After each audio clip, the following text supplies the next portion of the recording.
Okay, so not even sure what I want to talk about. I called this Gods and Monsters because I was sitting in meditation and trying to still quiet my mind and also at the same time start thinking about what I wanted to talk about. And a variety of things went through my mind, and then suddenly I was thinking about uh, Warren Buffett for some reason, because people, you know, we the theme that's been in my head has been this idea of consumerism, where we as humans, very few of us actually stop and reject everything we know. And that's pretty much the premise of my consciousness, is that I've rejected as much as I can, knowing of course who I was sort of to start off. And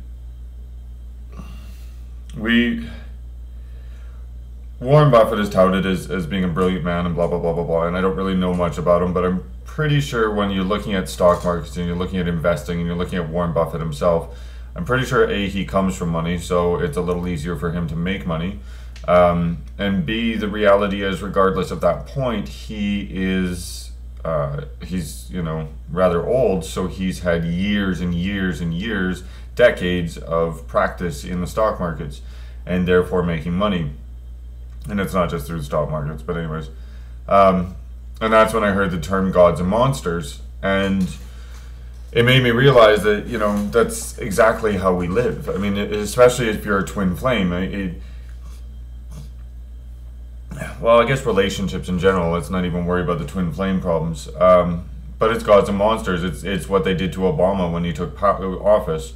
He promised all this stuff, he failed to follow through, and now, he's the big monster. But when he took office, he was hailed as a god. And essentially what we're looking at is we have this old paradigm in our heads. It's from the Abraham religions and more or less the Christian religion, and probably some Judaic as well, because they're still waiting for the Messiah. And so what you're looking at is we have this need to deify people and make people, there's so much with looking outside of ourselves, and that's where we have this gods and monsters thing, because all we're doing is looking outside. All we're doing is hoping someone else has the answers, hoping someone else will solve our problems, hoping that all our bullshit will just magically disappear because we take some pills, or we start a new diet, or we do exercise, or we follow the Dalai Lama. We you know what I mean? That's where we end up in trouble, and that's where gods and monsters happen, because we have very little ability to accept where we're at. We have very little ability to accept what's going on, and so by not accepting it, we don't deal with it. I mean, the funny thing with my twin is that he's always been a god to me. He's always been he's always been beautiful, because I've always loved him. I've always held on to that love. I mean, I've seen his demons. I've heard the stories of him being a monster, and yet I still loved him. I still saw the God in him. I still saw the beauty in him. And we talk about things like namaste, and that's bullshit, because if I'm saying namaste to you, and I'm saying I honor the place in you, then you honor the place in me, and we're fake as cupcakes, how is that being truthful? How is that living up to it? I mean, this is why I get so turned off of all this new age stuff, because I'm just like, you guys aren't using the proper terminology, or at least your actions aren't. You can talk a lot of talk, you can do a lot of things, but words are shit, because words don't mean anything unless they have power in them, and unless they have power in them, that means you're holding on to your truth.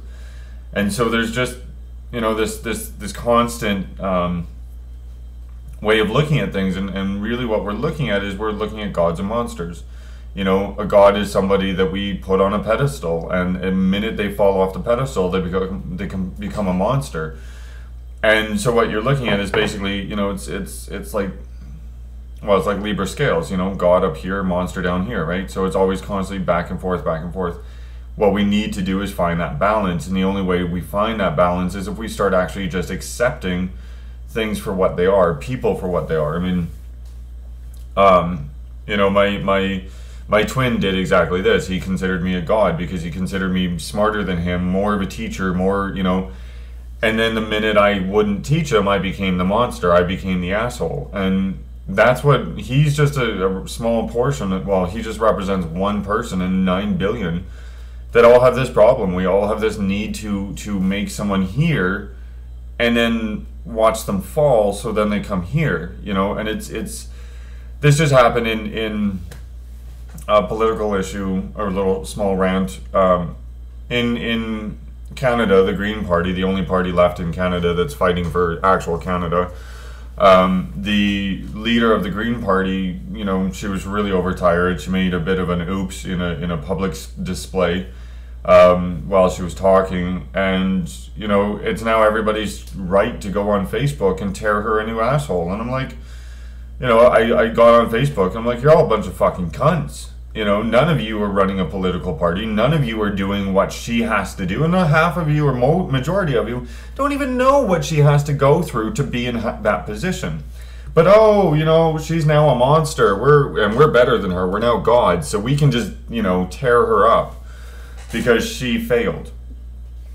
And that's what we do. That's the gods and monsters theory. That's you know, we've got to stop holding people to this esteemed pattern of belief that somehow we're not equal to these people, or that these people are better than us, or, you know, the reverse, which is, you know, Fox News, you know, like Obama said on this clip that I saw. You know, the poor are the problem, blah, blah, blah, you know. If we can get out of the gods and monsters and start getting into just humanity, just people, just accepting, we can grow a lot faster as individuals. And then once we get, you know, enough growth under our belt as individuals, we can start being a community again, and we can start living in a much better society. But right now, and especially for you twin flames out there, we need to get out of the gods and monsters theory. We need to stop putting people in you know, like, I mean, this is old news, but the gods and monsters is a different way of seeing it, because it's a little bit, you know, well, I think it's a little bit clearer. Yeah, we just have to stop doing that. We have to stop thinking. We have to pay attention and just stop doing what we're doing as humans, and stop making it someone else's problem, someone else's bullshit, someone else's, you know. Like I said, last 2 seconds here, my twin and I, we fought like cats and dogs at the end because I wanted to get to know him. I don't even know who my twin is. I mean, I met him. I hung out with him couple times, but you know, he didn't really explain anything about who he was. We have this amazing moment and he, you know, shuts down, and then I freak out because I just want to know him, and that was me making him a god. It did, you know. And then I became the monster because suddenly I was the bad guy. Suddenly I was the one creating all the problems, even though he doesn't want to accept his portion of it. And I've said this 100 times, but these are the points that I'm trying to make, is that we've got to stop putting ourselves in situations where we play victims by allowing gods and monsters to occur. So when you're walking around, think about it. Think about who you put in a pedestal and who's going to fall down from that pedestal. And, you know, you'll start to see the patterns of gods and monsters, and think about how you look at people as, you know, even if it's celebrities. Just think about it, because we've got to stop this. We've got to come back to acceptance. So that's it for me for now.